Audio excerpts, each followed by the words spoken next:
Hello बच्चों, स्वागत है आपका हमारे आज के इस वीडियो में। आज हम बात करने वाले हैं क्लास 12th के एक बहुत ही इम्पॉर्टेंट टॉपिक की, जो कि आपका ट्रांसफार्मर।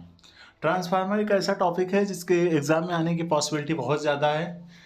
या तो इसका आपका पूरा स्ट्रक्चर फंक्शन सब पूछा जाएगा, या तो फिर आपको इसके ऊपर न्यूमेरिकल्स पूछे जाएंगे। तो इसमें हम फुल डिस्कस करेंगे आपके न्यूमेरिकल्स के बारे में भी और आपके टॉपिक के बारे में भी। तो चलिए ज़्यादा टाइम ना लेते हुए वीडियो को शुरू करते हैं। आपको पता है ट्रांसफार्मर आपका अल्टरनेटिंग चैप्टर्स का एक टॉपिक है। चलिए शुरू करते हैं। सबसे पहले इंट्रोडक्शन। ट्रांसफार्मर होता क्या है? तो देखिए, transformer is an electrical device. Transformer क्या है? एक इलेक्ट्रिकल डिवाइस है, यानी विद्युत युक्ति है। जो करता क्या है? It is use to increase और डिक्रीज एसी वोल्टेज। ये किस लिए यूज किया जाता है? एसी वोल्टेज को इंक्रीज करने के लिए या फिर डिक्रीज करने के लिए। आप ये भी बोल सकते हैं कि ट्रांसफार्मर यूज किया जाता है regulation of electric voltage. Electric voltage को रेगुलेट करने के लिए यूज किया जाता है। कौन से प्रिंसिपल के ऊपर वर्क करता है? तो work on the principle of mutual induction. दो तरीके के आपके पास इंडक्शन होते हैं, एक सेल्फ इंडक्शन, एक म्यूचुअल इंडक्शन। तो याद रखिएगा, ट्रांसफार्मर म्यूचुअल इंडक्शन के ऊपर वर्क करता है। इस पॉइंट को याद रखिएगा, एमसीक्यू के बेस पे भी ये कई बार एमसीक्यू में पूछा गया है। अगला बात करें, ट्रांसफार्मर कौन सी करंट पे काम करता है? तो देखिए, ट्रांसफार्मर सिर्फ एसी पे अप्लाई करता है, डीसी पे ये काम नहीं करता है। तो याद रखिएगा, ट्रांसफार्मर हमेशा एसी करंट यानी अल्टरनेटिंग करंट के ऊपर ही वर्क करता है। प्रिंसिपल ऑफ ट्रांसफार्मर किस प्रिंसिपल के ऊपर बेस्ड है, या किस तरीके से इसका प्रिंसिपल काम करता है? तो देखिए, म्यूचुअल इंडक्शन पे बेस्ड है, पहले मैं बता चुका हूँ। इसमें क्या होता है कि देखिए, दो कॉइल होती हैं। जब जैसे ही एसी फ्लो होती है प्राइमरी कॉइल में, तो ये change in magnetic flux produce करती है। जब प्राइमरी कॉइल में एसी फ्लो होगी तो ये मैग्नेटिक फ्लक्स में चेंज प्रोड्यूस करेगी, और यही चेंज आपका क्या कर देगा? इंड्यूस कर देगा ईएमएफ को। किसमें? सेकेंडरी कॉइल में। यही चेंज आपका ईएमएफ इंड्यूस कर देगा सेकेंडरी कॉइल में। समझ में आया कि सबसे पहले क्या होगा? एसी प्राइमरी कॉइल में फ्लो होगी। अब इसके फ्लो होने से क्या होगा? मैग्नेटिक फ्लक्स में चेंज आएगा, और ये मैग्नेटिक फ्लक्स में जो चेंज आएगा, ये चेंज क्या करेगा? ईएमएफ को इंड्यूस करेगा, और ईएमएफ को इंड्यूस करेगा। इसी के बेस पे ट्रांसफार्मर क्या करेगा? अपनी वर्किंग को स्टार्ट करता है। आगे देखिए, बहुत इंपॉर्टेंट एग्जाम के हिसाब से क्वेश्चन है, कंस्ट्रक्शन ऑफ ट्रांसफार्मर। ट्रांसफार्मर का कॉन्स्ट्रक्शन कैसा होता है? किस किस तरीके से ट्रांसफार्मर बना हुआ होता है? तो देखिए, इसमें मोस्टली तीन चीजें होती हैं। एक आपका प्राइमरी कॉइल होती है, सेकेंडरी कॉइल होती है, सॉफ्ट आयरन कोर होती है। प्राइमरी कॉइल क्या होती है? प्राइमरी कॉइल जो है वो कॉइल, उस कॉइल को प्राइमरी कॉइल माना जाता है जो कि आपकी एसी सोर्स से डायरेक्टली कनेक्टेड होती है। जहां से आपको अल्टरनेटिंग करंट मिल रही है, उस सोर्स से डायरेक्टली जो कनेक्टेड है, वो आपकी कौन सी कॉइल है? प्राइमरी कॉइल है। एंड सेकेंडरी कॉइल क्या है? सेकेंडरी कॉइल वो कॉइल है जो आपकी लोड से, जो आपने लोड रखा हुआ है, जो उससे कनेक्टेड है, वो आपकी कौन सी है? सेकेंडरी कॉइल है। या आप ऐसे भी समझ सकते हैं, जो इनपुट वोल्टेज पे वर्क करती है वो आपकी प्राइमरी कॉइल है, और जो आउटपुट वोल्टेज पे वर्क करती है वो आपकी सेकेंडरी कॉइल है। आयरन कोर क्यों यूज की जाती है?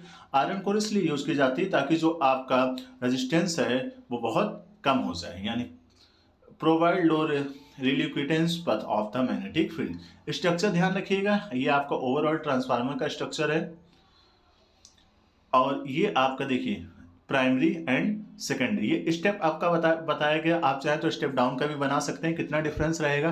सिर्फ इतना रहेगा कि जो प्राइमरी कॉइल में, उसमें जो आपके नंबर ऑफ टर्न है ज़्यादा हो जाएंगे compare to secondary coil.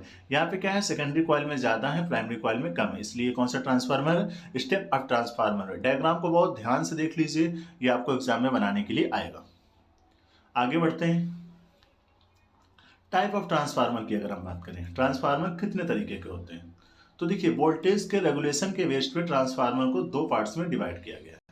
Voltage में रेगुलेशन के बेस पे ट्रांसफार्मर को दो टाइप्स में डिवाइड किया, एक स्टेप अप ट्रांसफार्मर, एक step down transformer. Step up transformer क्या होता है और स्टेप डाउन ट्रांसफार्मर क्या होता है, इसकी हम बात करेंगे। उससे पहले ये जान लीजिए कि जो आपको ये पीडीएफ है, इसे अगर आप चाहते हैं तो ये आपको डिस्क्रिप्शन बॉक्स में आपको लिंक मिल जाएगा, वहां से आप जाके डाउनलोड कर सकते हैं। तो देखिए, स्टेप अप ट्रांसफार्मर क्या है? स्टेप अप ट्रांसफार्मर है आपका एक ऐसा ट्रांसफार्मर जिसमें नंबर ऑफ सेकेंडरी कॉइल्स में जो आपके टर्न है वो ज़्यादा होंगे कंपेयर टू प्राइमरी कॉइल। अभी ऊपर देखा हमने, सेकेंडरी कॉइल में क्या थे? नंबर ऑफ टर्न ज़्यादा थे कंपेयर टू प्राइमरी कॉइल। इसमें क्या होगा? आउटपुट वोल्टेज आपका इंक्रीज हो जाएगा, यानी जो आपने वोल्टेज दिया है उसको ये क्या करेगा? इंक्रीज करेगा। करंट की वैल्यू डिक्रीज हो जाएगी। ये कहाँ पे यूज होता है? ये पावर ट्रांसमिशन में यूज होता है, यानी जो हमारे पावर स्टेशन होते हैं जहाँ से इलेक्ट्रिकल सप्लाई होती है, तो वहां से ये स्टेप अप ट्रांसफार्मर का यूज किया जाता है, ताकि हमारा जो लॉस है इलेक्ट्रिसिटी का वो बहुत कम हो। तो याद रखिएगा कहाँ यूज किया जाता है? पावर स्टेशन में यूज किया जाता है। स्टेप डाउन ट्रांसफार्मर क्या है? ऐसा ट्रांसफार्मर जो वोल्टेज को डिक्रीज करेगा। बेसिक डिफिनेशन है, ऐसा ट्रांसफार्मर जो वोल्टेज को क्या करे? डिक्रीज करे। ध्यान रखिएगा डिफरेंस पूछा जाता है, इसलिए मैंने यहाँ पे डिफरेंस के पॉइंट्स में बताया है। Number of turn primary coil में ज्यादा होंगे कंपेयर टू सेकेंडरी कॉइल से। दूसरा क्या है? आपका आउटपुट वोल्टेज डिक्रीज हो जाएगा। जो आपको वोल्टेज मिलने वाला है सेकेंडरी कॉइल में वो क्या हो जाएगा? डिक्रीज हो जाएगा। करंट इंक्रीज हो जाएगा। और इसका यूज कहाँ किया जाता है? इसका जो हमारा हाउस होल्ड अप्लायंस होते हैं, जो हम घर में इलेक्ट्रिक डिवाइसेस कुछ यूज करते हैं, उनमें होता है। जैसे आपका मोबाइल चार्जर हो गया, जहाँ पे हमें लो वोल्टेज की रिक्वायरमेंट होती है। आपका एडेप्टर हो गया, यहाँ पे हम लोग क्या करते हैं? स्टेप डाउन ट्रांसफार्मर का यूज करते हैं।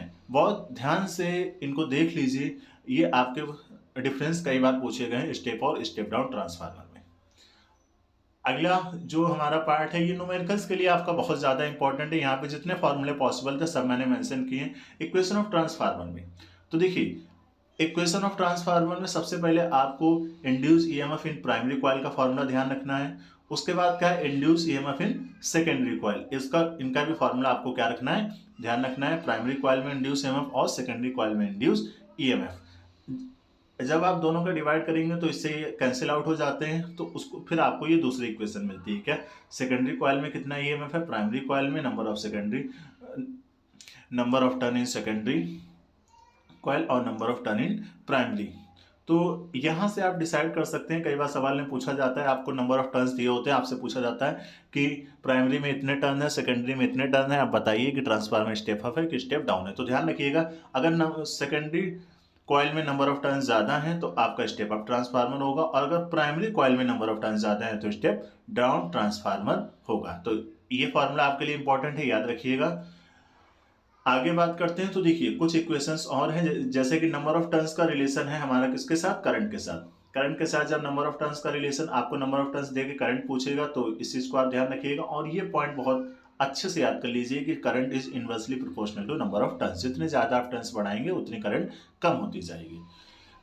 पावर का क्या रिलेशन होता है इन केस ऑफ ट्रांसफार्मर? देखिए लिखा हुआ है कि प्राइमरी की पावर इंटू प्राइमरी की current is equal to secondary की पावर इंटू सेकेंडरी की करंट। सेकेंडरी का वोल्टेज इंटू सेकेंडरी की करंट। ये क्या है? पावर का रिलेशन है। इनपुट पावर बराबर होगी आउटपुट पावर के।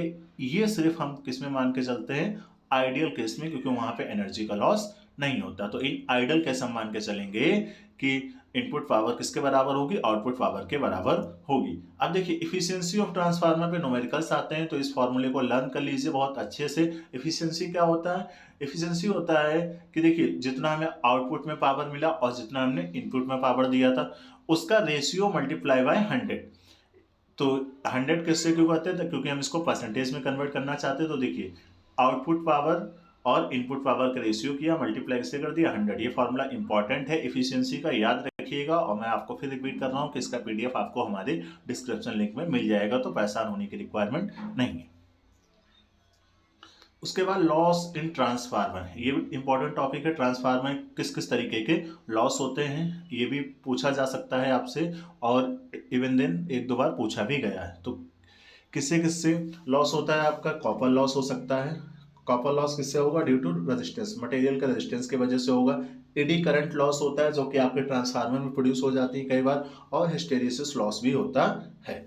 तो इन तीनों लॉस के नाम याद रखिएगा अच्छे से। और देखिए लास्ट पॉइंट क्या बोला गया? In ideal transformer losses are neglected. हम किसी आइडल के केस में, यानी किसी आदर्श ट्रांसफार्मर के केस में क्या कर सकते हैं? लॉस को नेग्लेक्ट कर सकते हैं।